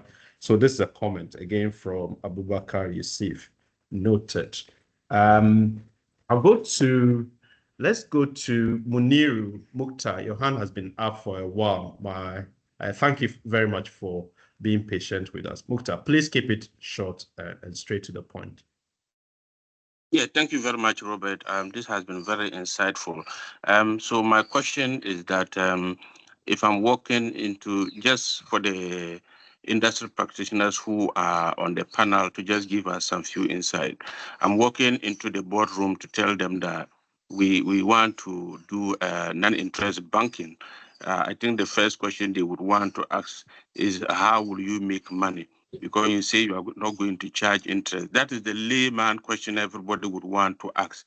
So I just want our panelists to give us an explanation to that. And the second one is, so it's about risks. So you can make money. How are you going to manage the risks that is involved? I don't know whether it is the same existing risk management structure, or there are other level of risk management principle that will be applicable under the ethical or non-interest financing. Thank you. Excellent question. I'm sure that will be dealt with. Let me go to Al-Hassan Tari Babu. Al-Hassan, please.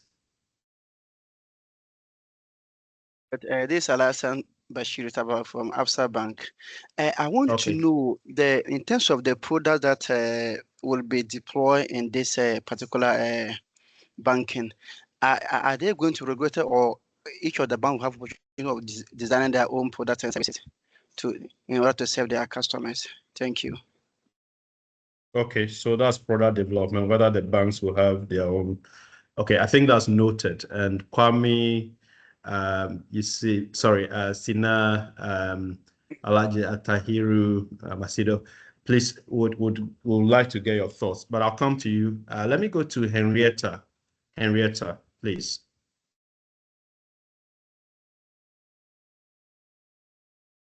Henrietta, your hand has been up for a while. Please unmute and then speak. Okay, whilst we are waiting for Henrietta, I'll go to Dr. Kofa here for. Sorry, Henrietta, are you ready? Okay, Dr. Kofa here for, please.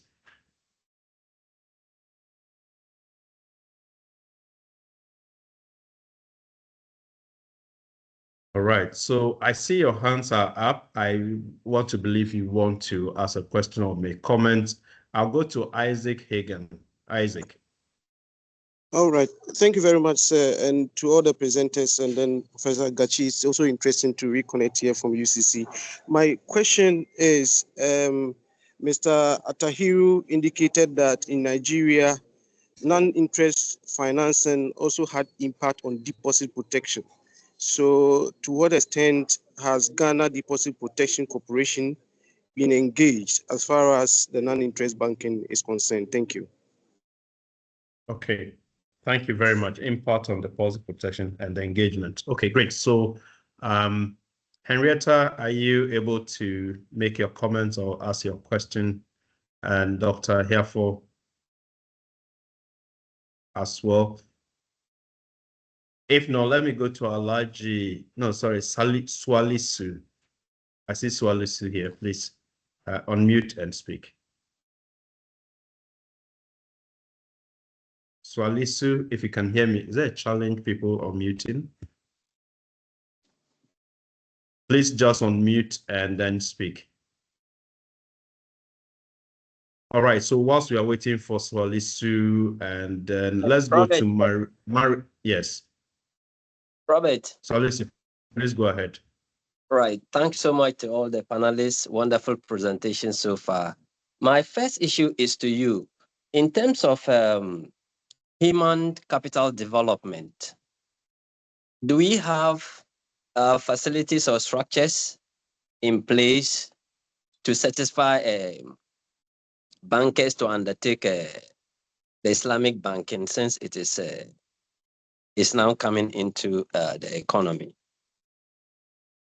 That's a great question. I would try and respond to that. Robert, I'm live now. And then my second point. All right, please, Swalisu, wrap up. Yes. No, my second point is come to you. Yes.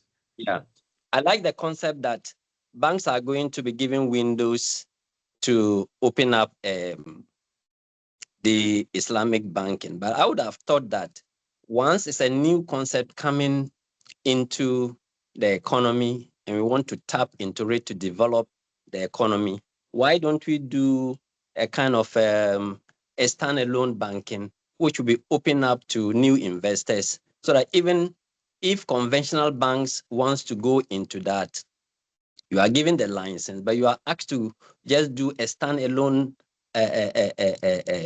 bank, so to speak, rather than maybe giving a window of opportunity for existing banks to incorporate this.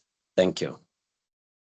Excellent. So thank you, Swalisu. We'll get some responses to that. On your question of human capital development, I would share some perspective with you in terms of the program outline that the Institute has, both at the foundational level, in non-interest banking, and the certificate that you get at that level. Then we have the practitioners level, which is the level 2, and then we have the expert level for non-interest banking and finance. They range from 10 weeks to 13 weeks in terms of certification program to build the capacity and the human capital, as you've just mentioned. But that's a program we'll be launching very shortly on the 11th of November, which is next week, Tuesday, at the National Banking and Ethics Conference. So please, we'll share some further details on this. Let me take Dr. Ahiafo. I believe you are back.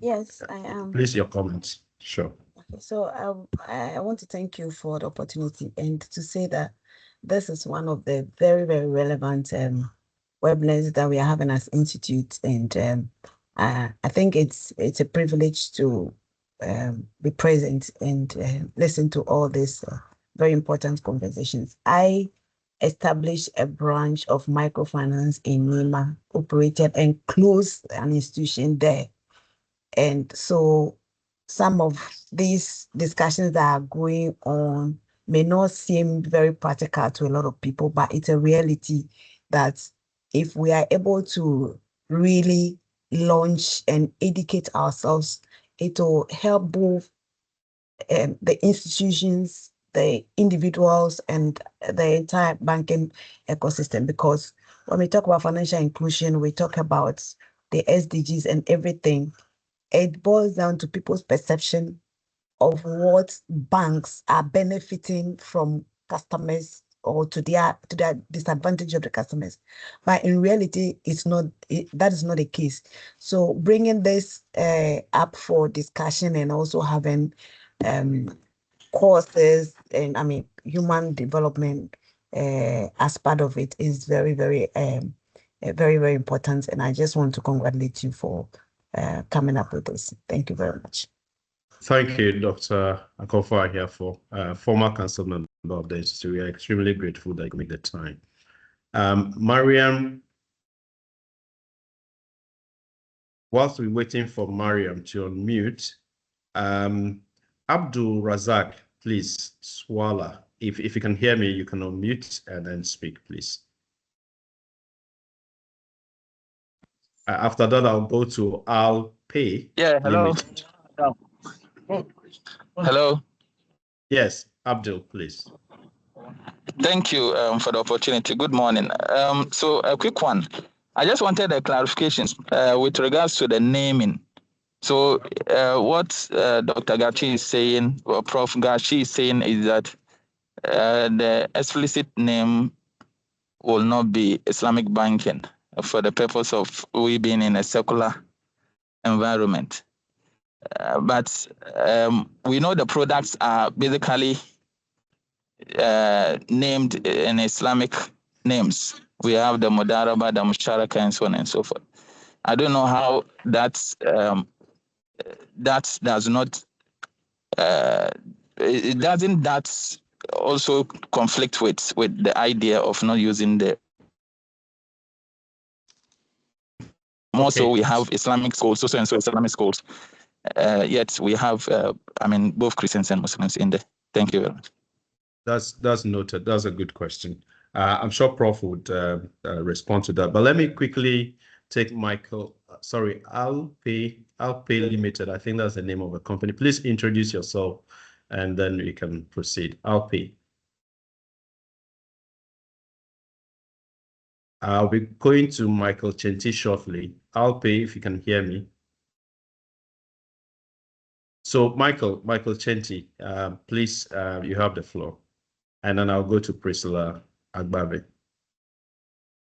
Okay, thank you, Robert. Thank you for wonderful presentations we have received this morning into an afternoon time. My question is, deducing from presentation on the use cases in Nigeria, adding on to what Professor Gachi explained to us in terms of Ghana readiness for regulation, I want to ask, do these regulations from Nigeria and then the one coming through Ghana, do they allow fintech to play in this space as mainstream actors, or they have a room to act as auxiliary service providers? I'm asking this because in our days, because of digitalization and digital service provision, banks these days tend to rely on other third parties through partnership for some solutions that they have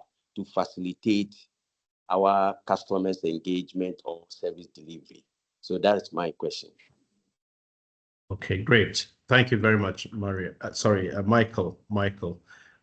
Priscilla, please, you have the floor. I think Marian has sent her question through. So Priscilla, please. Okay, thank you very much. My name is Priscilla. I work with Access Bank.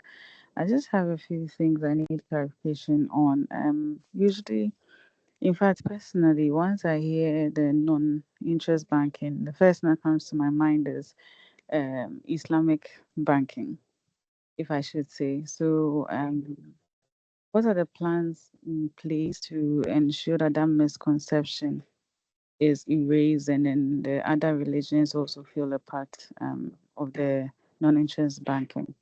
Also, I also want to find out if Ghana is actually considering joining the Islamic Development Bank, just like we do for the traditional banking, so that we can also get potential, increase our potential. Since it's a new thing that we are doing, but we are part of the fund, then we can also liaise with other countries like Nigeria who has already implemented it. So that's what I would like to find out. And also, if we are also looking to attract, I'm sure there are other, like in the Islamic countries, like one of the panelists rightly mentioned in Dubai, it's a tool that they have used to transform the country. So are we looking forward to attracting FDI from countries as such? Thank you for the opportunity. Thank you very much. Thank you. The question from Marian. So for the panelists that are in areas where this is being practiced, so we assume Nigeria and other places, how has cultural and religious perceptions influenced the adoption of non-interest banking in non-Muslim communities, i.e., communities that are predominantly non-Muslim? How has this worked? So please, I would pause and maybe pivot to my panelists. Let's start with Kwame. Kwame, you have been, oh no, sorry, let me go to Sina and I'll come back to Kwame. Kwame, I'll come back to you. Sina, you have been listening intently to some of the questions that have come up. And I'm sure Mukhtar is asking you, if you go to the boardroom and say, I'm going to do non-interest banking, how do you explain that to your board? And they'll ask you, where's the money? Show me the money. And how much capital are you allocating? I'll be interested, pivot from there and maybe provide some further perspectives on other questions that have been asked. Sina. Sina, I think you need to unmute. Yeah. So sorry. Before I move there, I think there's a distinction that we need to make. And that distinction is to establish the relevance of what Bank of Ghana is looking to do. Bank of Ghana admits the importance of religious cohabitation and is trying to run away from anything that would have religious connotation. For that reason, we should try and distinguish between Arabic and Islam. Yes, it is true that Islam has its foundation from Arabic, but we should also see Arabic as a language. So for instance, if we talk of sukuk, if we talk of takafu, if we talk of mudaraba, these are languages, Arabic languages, not necessarily Islam. And I think at this level, if we understand that distinction, the distinction of language and religion, it would help us. And I must commend Bank of Ghana for the wisdom around that approach they have used. Now, having said that, life has been lived. So I like what Atahiru mentioned, that we don't need to reinvent the wheel. There are use cases. In fact, the use cases are a lot. Everybody who makes money would want to go to Dubai and spend some good holiday there.